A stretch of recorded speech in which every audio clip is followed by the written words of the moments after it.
सरकारी नौकरी वाली बहू की खौफनाक प्लानिंग। 300 करोड़ की प्रॉपर्टी पर नीयत खराब। पुलिस ने किया कातिल बहू का पर्दाफाश।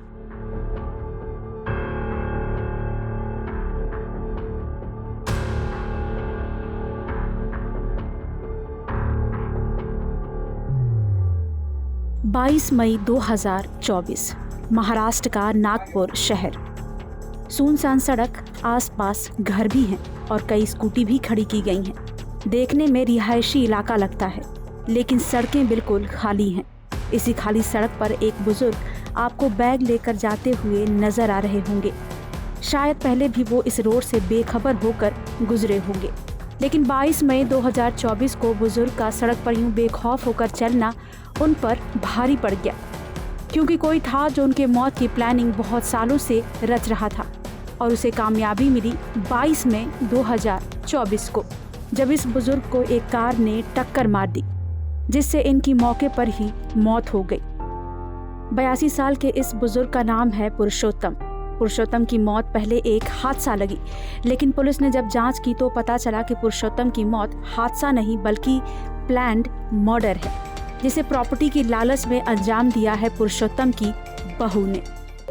एक केस हमारे पास में दाखिल हुआ था, जो कि इनिशियली एडी करके दाखिल हुआ था कि एक्सीडेंटल डेथ है, और धनतोली पुलिस स्टेशन के हद में एलेक्सिस हॉस्पिटल है, तो वहाँ जो है इंफॉर्मेशन के आधार पे इसको एडी बाद में ट्रांसफ़र हुआ अजनी पुलिस स्टेशन में, क्योंकि वो केस हुआ था अजनी में। एक्सीडेंट जो हुआ था सुबह लगभग 10:30 बजे की घटना है।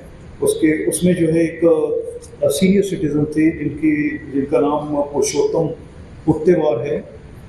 उनकी वो इंजरी के बाद में उनकी डेथ हुई थी, और डेथ के बाद में ये इंसिडेंट जो हुआ था 22 तारीख को और 22 मई को, और एडी करके इसमें फर्दर इंक्वायरी चल रही थी। बाद में हमें कुछ इन्फॉर्मेशंस मिली और उस आधार पे इसमें जो है केस सेक्शंस नए ऐड किए गए, और निष्पन्न ऐसा हुआ कि ये एक्सीडेंटल डेथ नहीं थी, ये मर्डर था और जानबूझ के इसमें ये हुआ था। इसकी इंफॉर्मेशन जब तक हमारे पास में एक एक चीज़ हमने एविडेंस कलेक्ट की, उसके बाद में जो भी पंचनामा, सीसीटीवी फुटेजेस, ये सब चीज़ें चेक की गई कि किस तरह से हुआ, और पूरी इंक्वायरी के बाद में हम इस पे कंक्लूजन पे पहुँचे कि ये जो है मर्डर है।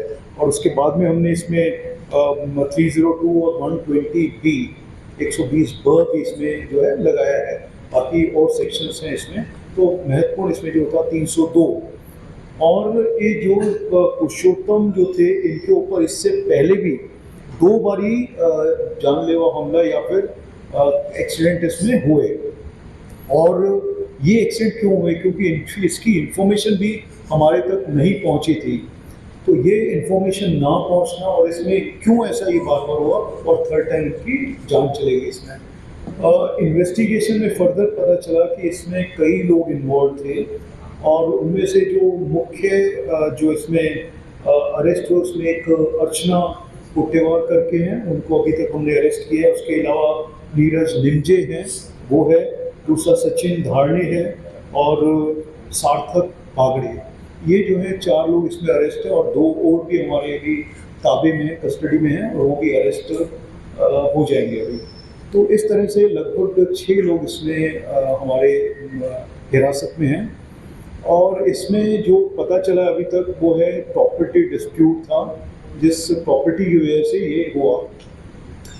इम्पॉर्टेंट केस इसलिए है क्योंकि इसमें जो बिल्कुल डार्क था, जिसके बारे में इंफॉर्मेशन नहीं थी, और जिस तरह से इंफॉर्मेशन निकाली गई, और क्राइम ब्रांच यूनिट 4 ने इसमें बहुत अच्छे से कार्रवाई की है। हमारे क्राइम ब्रांच के सभी अधिकारी और कर्मचारी इसमें इन्वॉल्व होके अभी तक बहुत सीक्रेटली इसमें हमारा काम हुआ है, और एक कैसे इस केस को हम फुल प्रूफ बना सकते हैं। इनके जो भी ट्रांजैक्शंस हुई हैं वो, और जैसे जैसे ट्रांजैक्शंस हुई हैं जो भी इन्वॉल्व है इसमें वो, और इसमें लगभग 17 लाख रुपए की अभी तक हमने प्रॉपर्टी जब्त की, जिसमें कैश, गोल्ड और इसके अलावा 4 व्हीकल्स भी हैं। एक व्हीकल जो शुरुआत में स्कूटी जो थी वो इन्वॉल्व हुई थी, जिससे एक्सीडेंट हुआ था। उसके बाद में जो है कार i20 जिसने जो एक्सीडेंट में इन्वॉल्व थी, जो डेथ का कारण भी था बाद में, और उसके अलावा भी 2 कार हैं जो इसमें हैं। इसके अलावा जो भी प्रॉपर्टी की डिटेल्स हैं वो डिटेल्स हमारा संबंधित डिपार्टमेंट्स को हम लोग बता रहे हैं, और वो इंफॉर्मेशन भी पाइपलाइन में है। वो आने के बाद में उसमें फर्दर एक्शन भी हम लोग लेने वाले हैं। तो इसमें जो भी इन्वॉल्व थे, जो एक्यूज्ड, वो लगभग सब हमने इसमें अरेस्ट किए हैं। परंतु इसके अलावा भी, क्योंकि ये ऑनगोइंग है केस, सीरियस केस है, सीनियर सिटीजन की इसमें का मर्डर हुआ है, तो इसमें और भी जो चीज़ें आने वाली हैं उन पे भी हम लोग कार्रवाई करने वाले हैं। तो ये काफ़ी ये था, इसमें पूछा जा रहा था कि इसमें क्या हो रहा है, कैसे हो रहा है। तो अभी तक हम इसलिए नहीं बता पाए थे क्योंकि जो आरोपी जो इसमें इन्वॉल्व थे वो जब तक अरेस्ट नहीं हो जाते, जो हम एविडेंस कलेक्ट नहीं कर सकते, वो सब चीज़ें नहीं मिली थी, तब तक हमने इसमें बताया नहीं था। सर ये बताएं, अर्चना जिसे आप लोगों ने अरेस्ट किया है, वो उन्होंने क्यों सुपारी दी, क्यों मर्डर किया, इसके पीछे क्या मनसा क्या थी मर्डर करवाने की?